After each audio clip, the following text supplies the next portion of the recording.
Namun satu hal ku percaya, ada rencana yang indah, tiada terduga kasih-Mu, heran dan besar bagiku arti kehadiran-Mu selalu nyata di dalam hidupku. Kedatangan-Mu sempurna, rancangan-Mu penuh damai,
biasa Tuhan Yesus baik. Haleluya, pada malam hari ini kita akan memuji Tuhan kita. Saya mengundang kita bangkit berdiri. Kita dengarkan suara Nafiri Allah memanggil kita semua yang ada di tempat ini. Amin. Amin. Haleluya, sukacita.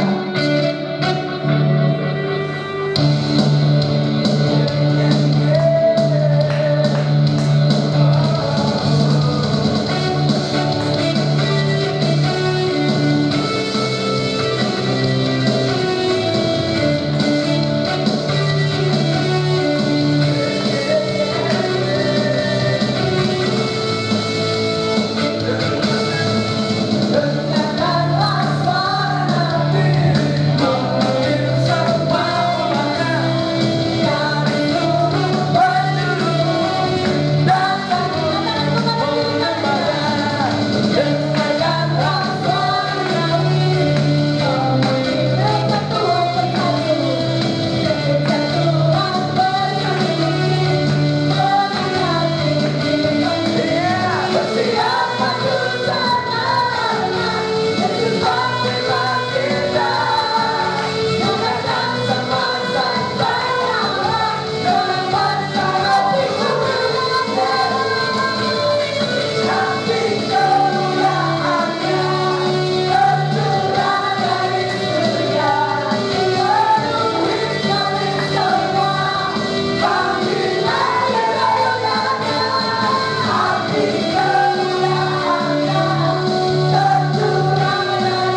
Mudah-mudahan kasih ya Tuhan.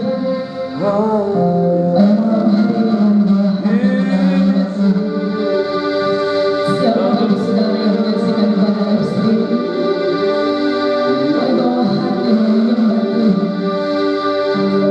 Kami punya Tuhan yang besar, kami punya Tuhan yang ajaib,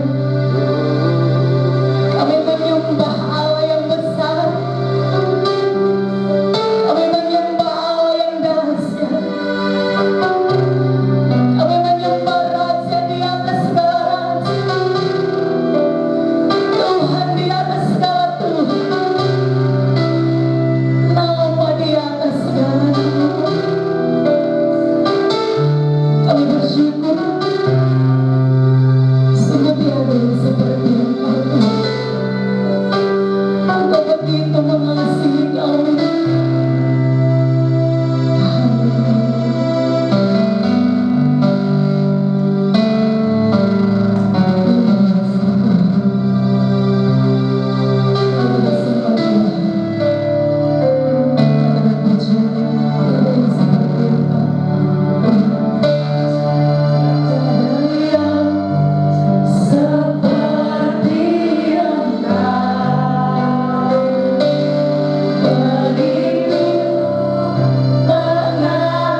Mungkin banyak yang menekan hati kita dengan mendengarkan kabar-kabar yang tidak enak.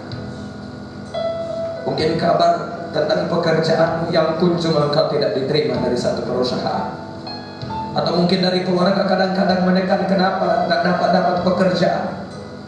Ada banyak tekanan-tekanan, ada banyak kabar-kabar yang gak enak. Tapi malam ini engkau mendapatkan kabar sukacita, dan kabar itu akan membawakan keselamatan bagimu, dan kabar itu akan membawakan kemenangan bagimu. Buka hatimu, buka pikiran, lembutkan hati, karena Tuhan datang buat kita membawa kabar itu. Mari kita berdoa sebelum kita mendengarkan firman Tuhan. Bapa di dalam surga, terima kasih buat semua pemuda-pemudi, baik juga yang menyaksikan ibadah ini secara onsite ataupun secara online. Tuhan, kiranya kabar baik ini sampai kepada setiap pendengar, dan setiap orang yang mendengarkan mendapatkan kemenangan, setiap orang yang mendengarkan mendapatkan kebebasan, setiap orang yang mendengarkan yang membawakan kabar sukacita dan mendapatkan satu kebebasan, satu hal-hal yang luar biasa terjadi dalam hidupnya. Di dalam nama Tuhan Yesus, urapilah semua pemuda-pemudi, urapilah juga hamba menyampaikan firman Tuhan.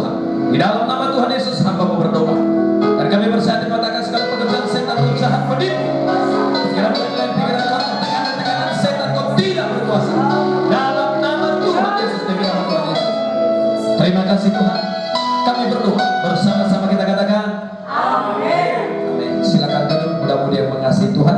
Terima kasih buat pelayan-pelayan Tuhan, pelayan pujian, penyembah, dan juga pelayan musik.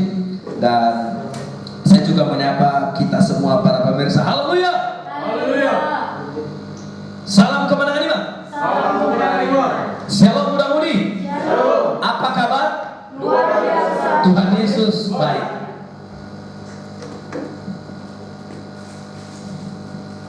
Iya. Nah, memang bukan yang di atas ya.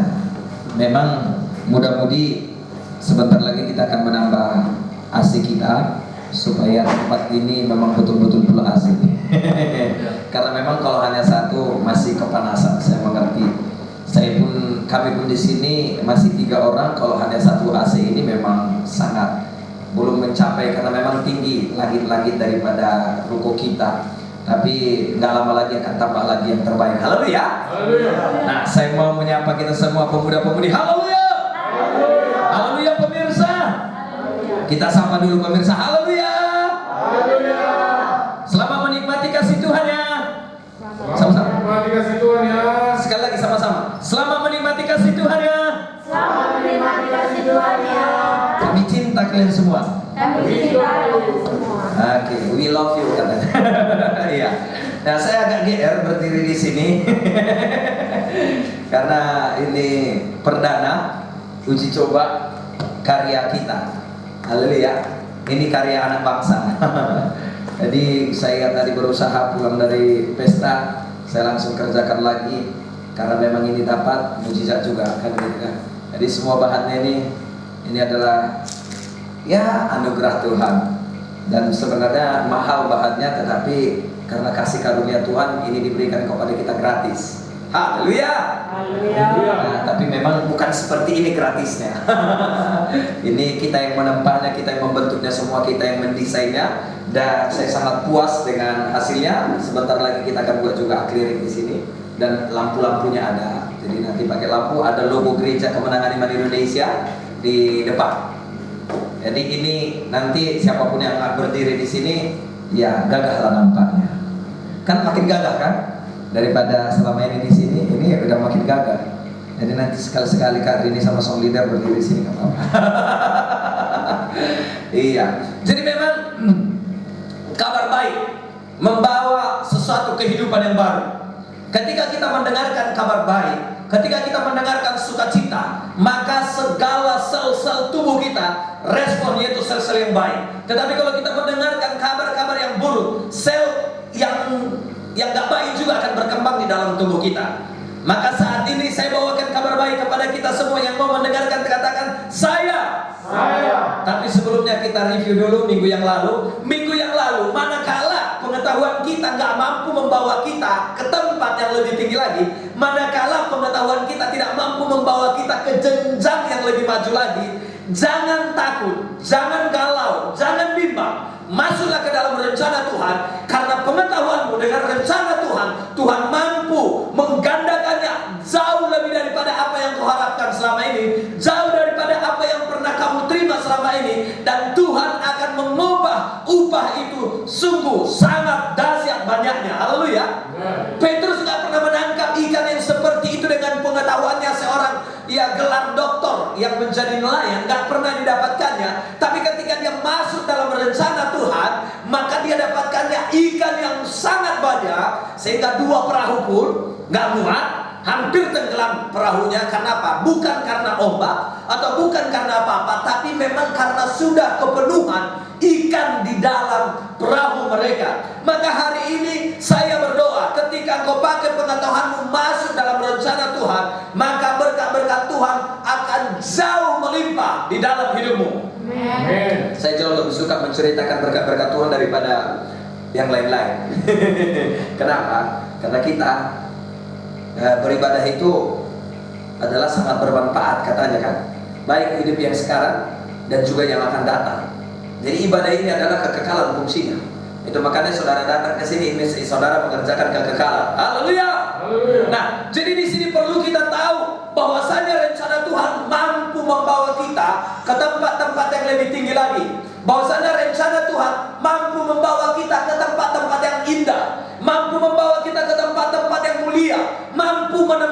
kita mengubah segala sesuatu yang kita terima. Petrus tadinya penjala ikan menjadi penjala manusia. Berarti dengan kata lain, dia punya karyawan banyak. Maka dia mengelola manusia. Enggak lagi, mana lebih indah, mengelola manusia atau mengelola ikan? Manusia kan? Maka dia mulai dipercayakan Tuhan untuk mengelola manusia. Dan saya berdoa ada pengangkatan Tuhan bagi kita semua. Karena saya tahu semua pemuda-pemudi yang hadir hari ini masuk dalam rencana Tuhan. Haleluya. Dan tetaplah bertahan. Nah, hari ini kita akan mendengarkan firman Tuhan dengan judul Injil. Injil adalah kabar baik. Injil itu adalah kabar baik. Injil gak ada itu penekanan. Gak. Kabar baik. Kepada orang berdosa, Injil berkata dosamu sudah diampuni. Kepada perempuan berzina, katanya begini, bertobatlah supaya tidak datang lebih parah. Tetapi dia tidak mendapatkan hukuman. Roma 8 ayat 1 berkata, siapa yang ada di dalam Kristus, ia tidak ada lagi penghukuman bagi mereka. Maka orang-orang yang menerima Injil, yaitu Injil Kristus, tidak ada penghukuman bagi mereka. Itu kabar baiknya. Haleluya. Maka orang yang menginjil adalah orang yang membawa kabar baik, bukan membawa perpecahan. Kalau orang membawa perpecahan, dia bukan membawa Injil. Walaupun pendeta, walaupun menyebut nama Yesus, dia bukan membawa damai. Maka kita berbahagialah orang yang membawa damai, karena mereka disebut anak-anak Allah. Jadi kalau perpecahan yang dibawanya, dia bukan anak Allah. Pada mulanya ia adalah pembohong dan bapa dari segala pendusta. Kalau ada perpecahan di sana, ada dusta. Maka siapa bapaknya? Setan. Bukan saya mengatakan, Alkitab yang mengatakannya. Nah, jadi di sini kita harus belajar bahwasanya kita, orang yang menginjil, adalah orang-orang yang membawa kabar baik. Orang yang punya utang, kabar baiknya apa? Hutangmu sudah dilunaskan. Orang yang di penjara, kabar baiknya apa? Engkau lepas dari penjara. Orang yang terikat, kabar baiknya apa? Engkau dilepaskan dari ikatanmu. Itu kabar baik. Jadi itu yang kita bawa. Yang mau membawa kabar baik, katakan saya ya Tuhan. Saya ya Tuhan. Tentulah semua orang suka dengan kabar baik. Hal ini yang perlu kita ingat. Semua orang suka dengan kabar baik. Atau saya mau tanya, muda-mudi suka gak kabar baik? Pastilah. Apalagi kabar baik, wah hari ini kami pesta. Ini kayaknya semua pesta ini. Makanya agak terlambat tadi datang. Gara-gara pesta. Mapes, makan pesta. Atau perbaikan gizi. Tapi saya rasa bukan perbaikan gizi. Karena gizi yang saya lihat pemuda-pemudi nggak ada di sini kekurangan gizi. Malah kebanyakan ini adalah kelebihan gizi. Ya perlu dikurangi lagi gizinya. Nah kenapa? Karena ada berkat Tuhan bagi kita semua yang percaya, katakan amin. Jadi dikatakan kabar baik. Dunia sudah penuh dengan kabar-kabar busuk, kabar-kabar menakutkan, kabar-kabar mengerikan. Itu dunia. Bahkan baru-baru ini pun Jokowi mengabarkan, dan dia memanggil semua petinggi-petinggi negara Indonesia, termasuk juga Luhut Panjaitan, termasuk juga adalah Menteri Perekonomian, termasuk juga ada banyaklah petinggi-petinggi, dan menceritakan tentang keadaan dunia. Dan sebenarnya Indonesia pun sedang menuju kepada kesana. Tidak tanpa terkecuali. Itu kabar menakutkan. Karena apa? Inflasi, kemiskinan, apa tekanan-tekanan perekonomian yang semakin membesar. Itu makanya perlu kita tahu, inilah dunia sekarang ini. Kabar apa? Tentang pembunuhan. Pendeta pun membunuh. Kan begitu kan? Memang betul semua membawa ketakutan, perampokan di mana-mana, begal-begal di mana-mana. Termasuk juga di Batam. Krisis global, terjadi inflasi uang, krisis akhlak. Benarnya kita nanti di jalan kita mulai menjadi korban. Haleluya. Dan bukan hanya itu, di mana-mana, baik di lapisan masyarakat, kita yang benar, kita yang berbuat baik, kita pula yang kena aniaya. Dan itulah dunia. Itu nggak perlu kita lagi. Di sini krisis kepercayaan, nggak ada lagi percaya. Kita berbuat baik, orang sudah menaruh curiga. Karena memang itulah keadaan dunia. Apalagi krisis ekonomi, inflasi uang, penyakit-penyakit yang menakutkan, termasuk juga adalah pandemi. Puji Tuhan, pandemi sudah berakhir. Dan itu tidak lagi menghalangi kita. Jadi tidak ada lagi makan olane, ibadah olane, nggak ada lagi kan? Semua sekarang onsite. Dan ini yang dibawakan dunia kepada kita. Payah mencari pekerjaan, semakin bertambah sehingga udah pun punya skill, enggak juga. Kalau nggak punya sertifikasi, kalau nggak punya sertifikasi itu pun payah. Udah pun punya sertifikasi, enggak juga dapat. Itu memang dunia, Bu. Perlu kita sadari. Itu sebabnya kita, kalau kita sudah punya skill, miliki keberanian. Miliki keberanian untuk membuka jalan bagimu dan juga bagi orang-orang lain. Bagaimana caranya? Mulai lihat. Maka mulai membuka usaha. Usaha apa yang mau kau kerjakan? Mulailah. Karena dunia membawa kabar-kabar yang gak mengenakan.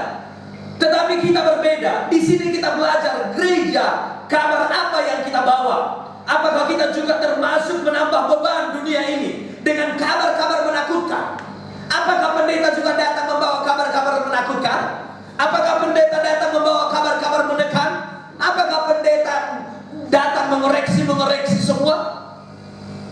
Apa itu tugas kita sebagai gereja? Saya berdoa dan saya berharap bukan itu tugas kita. Tugas kita adalah hidup di bawah kasih karunia Tuhan. Kalau kita pun hidup di bawah kasih karunia Tuhan, berarti orang di luar sana suatu kelak akan hidup di bawah kasih karunia Tuhan. Amen. Saya pun kuat hari ini bukan karena kuat saya, bukan karena gagah saya, tapi karena ada kasih karunia Tuhan ada dalam hidup saya yang memampukan saya untuk berdiri. Apa nyanyiannya? Semua karena cinta, semua karena cintanya Tuhan Yesus saya mampu berdiri dan mampu berdiri. Saya mampu berdiri di sini oleh karena kasih karunia Tuhan. Bukan dengan kuat, bukan dengan gagah. Jadi ketika saya menerima kasih karunia Tuhan, lantas saya bisa juga menekan orang yang dalam dosa, yang hidup dalam dosa? No. Kenapa? Karena saya pun adalah oleh karena kebaikan Tuhan juga bisa ada seperti ini. Maka jangan ada lagi penekanan. Udah ditekan dunia, datang lagi pendeta menekannya. Datang ke gereja begini, datang ke gereja kayak gini kepalanya, karena begitu beratnya beban. Pulang dari gereja udah begini nih.